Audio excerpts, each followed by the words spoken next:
Hey there guys, welcome back to another deck profile with yours truly, Paul Reisman. Today we're taking a look at the Mikage list that I piloted. Ruler School is brought to you by Odyssey Games, where you can go to pre-order upcoming Force of Will sets, ccgprime.com for singles and supplies, cardodoco.com for those rulers in the international market looking for product, as well as our guest lecturer members Vite Ramen and Full Grammar Alchemist. Class is in session.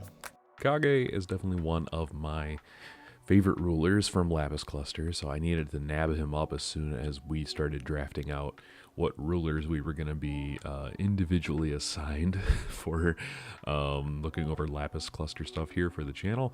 And so I was really happy to get Mikage again. And the reason why is because he just accumulates value, and he's a will sink on his front side, so he's got a lot of utility that he can offer to the rest of the game. Of course, he got a lot of new support in the new Masterpiece Collection 02, Fates Reunited, and so let's take a look at what Mikage is all about. So first of all, his ping effect for 1 black can now target J resonators, which is really helpful, because that allows us to do some additional damage to, some rulers like to come out as J rulers in certain decks in Lapis Cluster, so there's ways to just apply damage in a way that's really helpful. On its flip side, we have in a flying imperishable 9/9 Vampire Wanderer J ruler. This is really helpful for getting in some additional damage, but you're not really flipping Mikage nearly as often as you were way back in the day when he first came out. You can still remove a blood counter from this card to choose one of the modes below. You can target a J/resonator to gain -1/-1 until end of turn, so he can just naturally kill something that doesn't have barrier, which is helpful. You can give him +200 attack for each blood counter, which is helpful. Gain 200 life if you're low on life, and then you can put a +1/+1 counter on target vampire J/resonator. So including himself, right? You can just convert all the blood counters into counters to give him stats, which when he dies, unlike before, he will retain those counters when he flips back over to his J ruler side, and then later you can flip him over again. But again, I think Mikage is probably not flipping more than once per game, just given my experience with the deck so far. I'm not really playing an aggressive list. I'm playing more of a control list. And in that, we're playing blue control. Now, you could offer a little bit of white in here if you felt like you needed it. There were definitely some other cards I was considering going into this, but this is the thing that I settled on, and it's pretty fun. So if you end up going first, this is your regalia that will become your sub-ruler. So as a sub-ruler, Vampire J resonators you control with a counter on them gain Drain, Bane, and Barrier to non-light. So anything non-light that targets it, as you would expect with a vampire, can't target this card, which is really crazy. The fact that some of these cards that don't have barrier, when I started reading this card, I said some of these cards are just going to stick around and never leave. The Blood Urge effect, which is really helpful when a vampire entity comes in, gives it that +1/+1 counter on it, meaning that it will have Drain, Bane, and that barrier to non-light, which is really great. It is a trigger, so you can chase this, which is important to recognize. You may banish a non-vampire resonator, and if you do, you put the top card of your Magic Stone deck into the field. Each turn, only one of this effect is applied, which is really great for not only ramping a stone, but also making use of your non-vampire bodies on the field. So we're going to see a lot of different ways in which I tried to utilize that here in the main board. You can also remove X blood counters from a J ruler you control to target a resonator with total cost X -2. So in order to pop a 1-drop, you're going to have to remove 3 blood counters. Just keep that in mind. If you do, you put that resonator from the owner's graveyard into the field under your control, and it becomes a vampire until end of game. Notably, it does not say your opponent's stuff, so you can pop your own things like Suya, right? And Suya will come back as a vampire, which is really cool. And then if you have a J ruler, you can put that J ruler into your ruler area with its ruler side face up. So if you end up flipping Mikage, this card's effect will be really, really helpful. I actually think I was maybe misusing that effect a little bit, not reading that carefully enough. So just keep in mind you have to have Mikage flipped in order to do that. Fate, ally of the Black Moon, mythic barrier white for the regalia side. If you would put any number of counters on a non-light ruler, put that many +1 instead. So now your blood counters are effectively doubling. If you have ally of the Black Moon or Mikage, you can pay 1 less to play this card for each damaged resonator, again on either side of the field. So you can ping your own things, and then this card can become much, much cheaper, even free. It still has a Blood Urge effect, so you can either use the front side effect or you can use the sub-ruler effect for your Blood Urge. But whenever a J Resonator with a Vampire enters the field under your control, you can banish a non-vampire Resonator, and if you do, you produce black. You don't ramp the stone, so it's a little bit less than what you want from the sub-ruler, but you can tap and pay black to destroy target damaged Resonator, and if you do, draw a card. So this card is really, really great for that.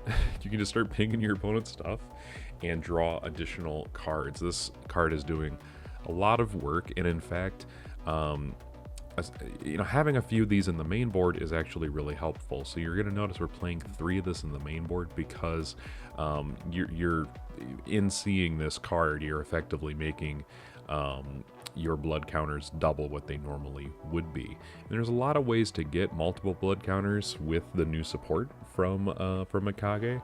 I decided to not go all the way in on making all of the blood counters happen.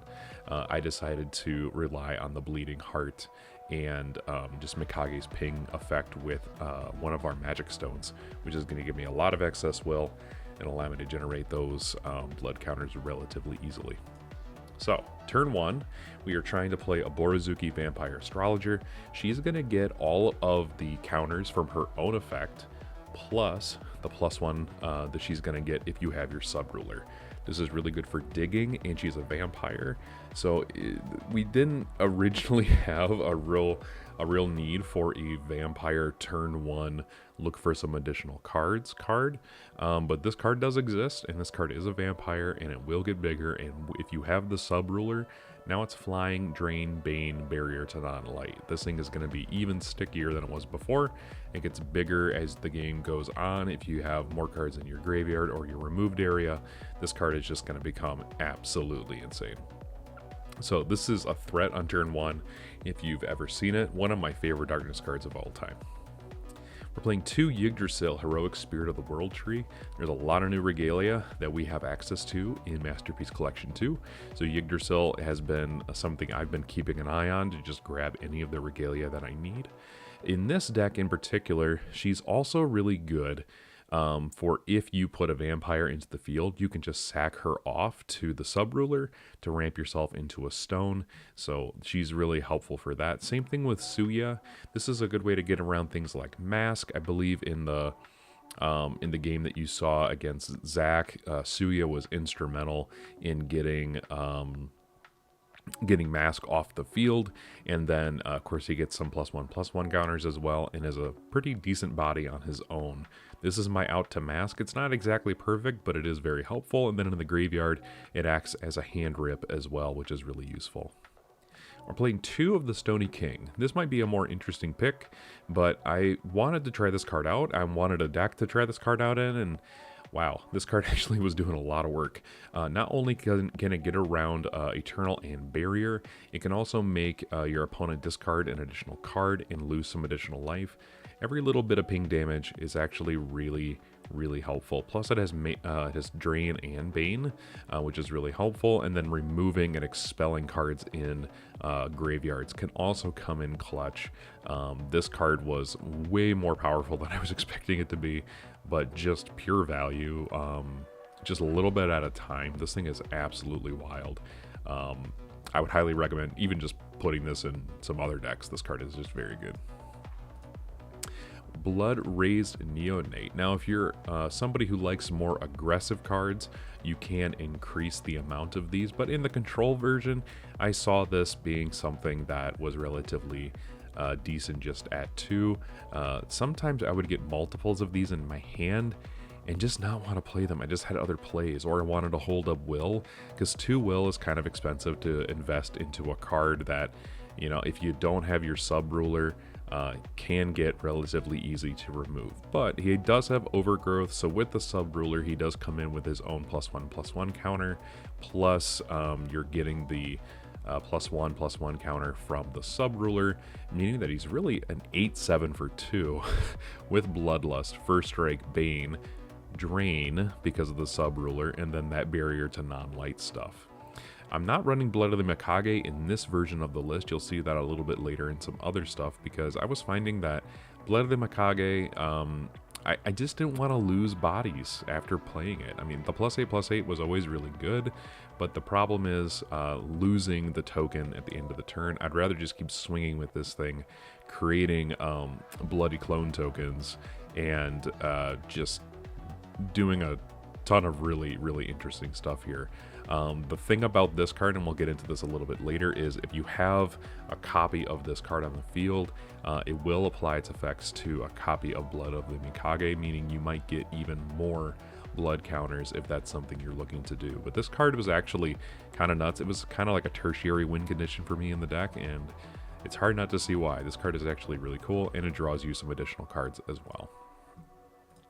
One of the cards I was really happy to put in the deck was Roamer of the Crimson Moon. It turns out when you give something that has flying and a drain effect, if you give that actual drain and barrier to non-light, this card becomes very problematic very quickly, especially as a 2-drop 7/7 with flying, drain, bane, and barrier to non-light. This thing is kind of dangerous, and it makes your opponent really need to get rid of it. Otherwise, it's gonna be an issue because it is a vampire. It does get all those effects from the sub ruler. This card is really, really good for that reason. I said we're playing 3 of this in the main board, so here's your 3 copies of that.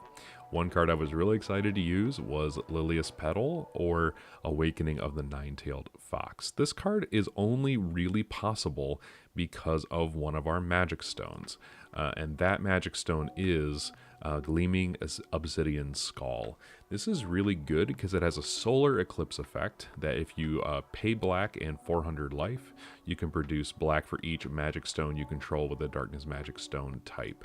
Notably, I am running a couple of the emerald tablets. I probably should not be running the emerald tablet. Instead, I should be, spoilers by the way, should be running the magic stone of sympathy, because this is counted as a darkness magic stone. So that's pretty relevant. So yeah, I would highly suggest you switch these over to the stone of sympathy, just so you get more value out of this obsidian stone. But basically you're generating 3 or 4 extra darkness will for 2 stones and a just a handful of life. You can deal damage to your opponent's board, 900 to each J resonator your opponent controls. And if you control 3 magic stones with different names, put this card's Lilius Petal part into the field, destroy a target damaged J/resonator. Notably, you can just play the resonator part here with quick cast. Your Mikage can target anything with stats on the field, and then as it comes in, if it came in with the Awakening of the Nine-Tailed Fox part, it will be 13/13. Not bad whatsoever. Plus, if it's going to be destroyed, it's another non-vampire that you can just sack away to grab another stone if you so wish. This card is absolutely so fun to play in this list, and the fact that I had to go back and grab it out of the Magic Stone War was super fun. I love the fact that this card is here, and let's just keep going on through the list. I love high speed uppercut treatment. This card is absolutely cracked. It is a way to just blow up the field with stuff of the same type. It's a way to just make sure that your opponent doesn't have a certain card for the rest of the game. This card is absolutely wonderful, and it's base black. So in a black deck, this thing is going to be doing a lot of work in getting rid of excess cards you don't need in your hand to make sure your opponent can't play certain things. Very, very highly recommended. We're playing the main win condition of the deck at 4, Mikage's Carriage of the Dead. This card does so much work. It's kind of insane. So it has Mobilize Vampire and Zombie. So the thing you need to realize about this card is you can put 2 2 zombie resonator tokens into the field rested. If you just simply tap this thing, I just realized this said rested. Just be aware of that. You can just mobilize this card absolutely crazy off of its own tokens, but you have to make sure you're in your main phase. I believe we missed that in the video as well. Don't at me. I'm still trying to get used to all of the new cards, and this is one of them. This card just has so much text. It's crazy.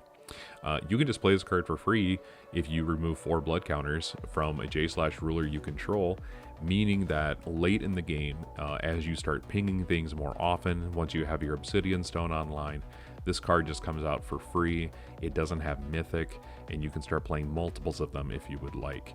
On top of that, it has flying, terrifying, drain, eternal, and then because it's a vampire, if you have your sub-ruler, it will come in with another +1/+1 counter and have Bane and barrier to non-light stuff as well. This card is absolutely cracked. It's very, very, very powerful. It does have some weaknesses in the fact that it's a regalia, but it also has eternal, so there's a lot of good stuff going on here. If you have Mikage and you attack with this card, you put a target resonator from your graveyard into the field under your control, and it becomes a zombie until end of game. I'm not using the God's Art in this version of the deck, but we will have to talk about that eventually. So just grab a card with Daughter of the Mikage in its name, and put that card into the field and shuffle your deck for a black. Not really that bad. There are some cards that you're going to want to grab, especially in the Paradox version of this deck.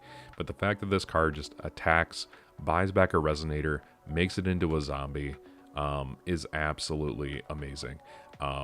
There are a lot of cards in this deck that would benefit from that, including things like your Stony King, your Aborizuki, your Ray Asnables, which is definitely part of the deck. I believe I had so much fun just stealing all of Zack's Sphinxes out of the graveyard and just taking all of his material. The longer the game went on, the more things I had to attack and reborn for myself. This card is absolutely amazing.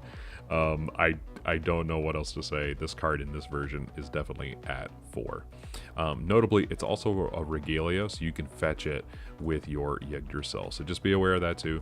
If you don't have one of these in your hand, you can just buy it out with a Yggdrasil. I'm playing a blue version, so I'm playing 4 of the Mirror of the Snake, 2 Zacky's New Plan, 2 Vacuous, and 3 Ray Asnable. Especially in this list, it's really good to just be able to buy something back. You could also just buy back a Vacuous with your Carriage as well. Magic Stone deck is 2 Gleaming Obsidian Skull for that extra mana, 4 Magic Stone of Dark Depth, an Ethereal Magic Stone, Remains of Ataractia, and 2, like I said, shouldn't be Emerald Tablet, should be Magic Stone of Sympathy. But here we are. It was in the colors, and you're just going to be getting more value if you play the other stone instead. The Paradox version.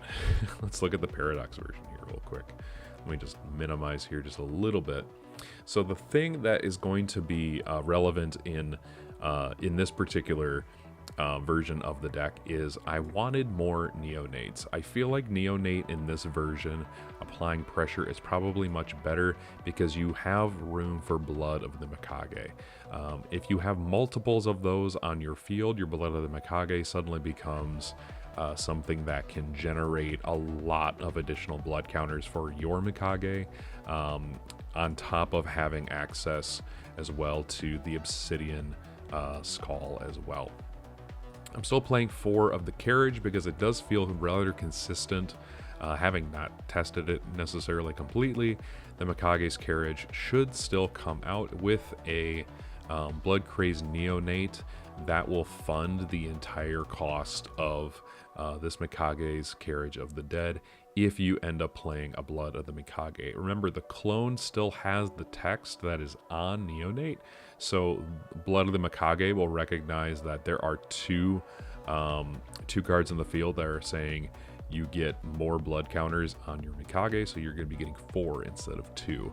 Just keep that in mind. This card, outside of Paradox, I probably would not run this card for all the reasons I mentioned a little bit before, but we're still playing 3 of the Bleeding Heart for additional blood counters. We're playing 2 Yashahime, first daughter of the Mikage. This is the only daughter that you have access to in Paradox format.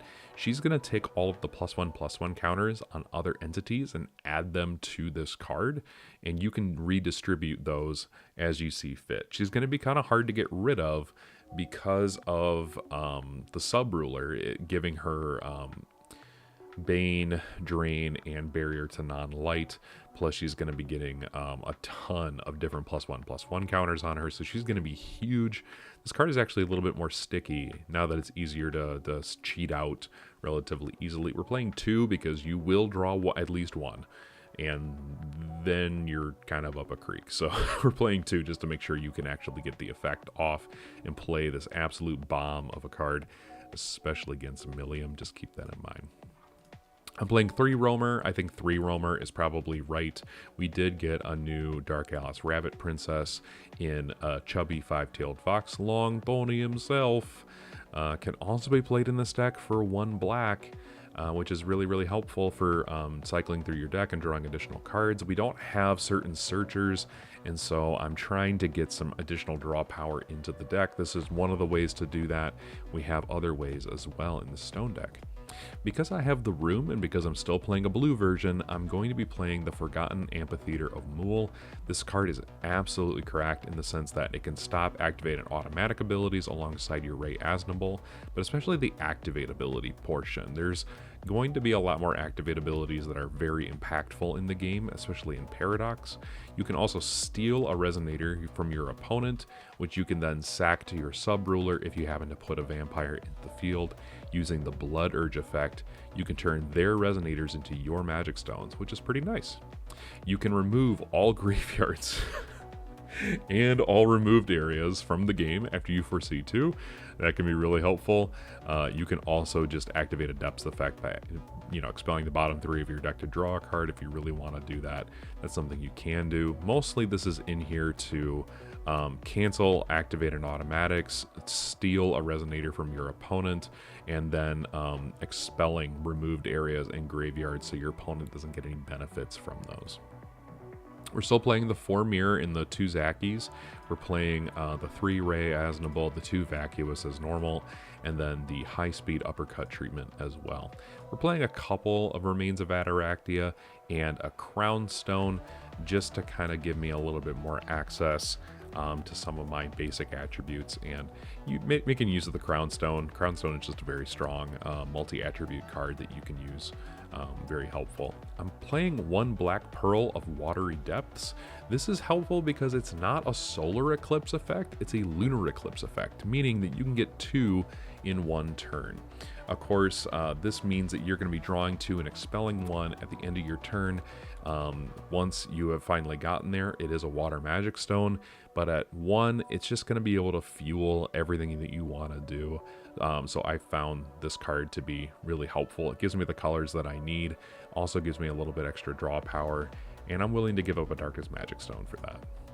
We're playing 2 of the Emerald Tablet, and we're also playing 2 Magic Stone of Sympathy. This might get changed out entirely. I might just play 4 Remains of Ataractia instead. But I was trying to get away from having to pay too much life on shock entry, so there's that piece as well. Let me know what you guys think of Mikage. I think Mikage, this is by far not the only way to play Mikage. There's a green version that I could probably build. There's a more aggressive red version you could potentially run as well.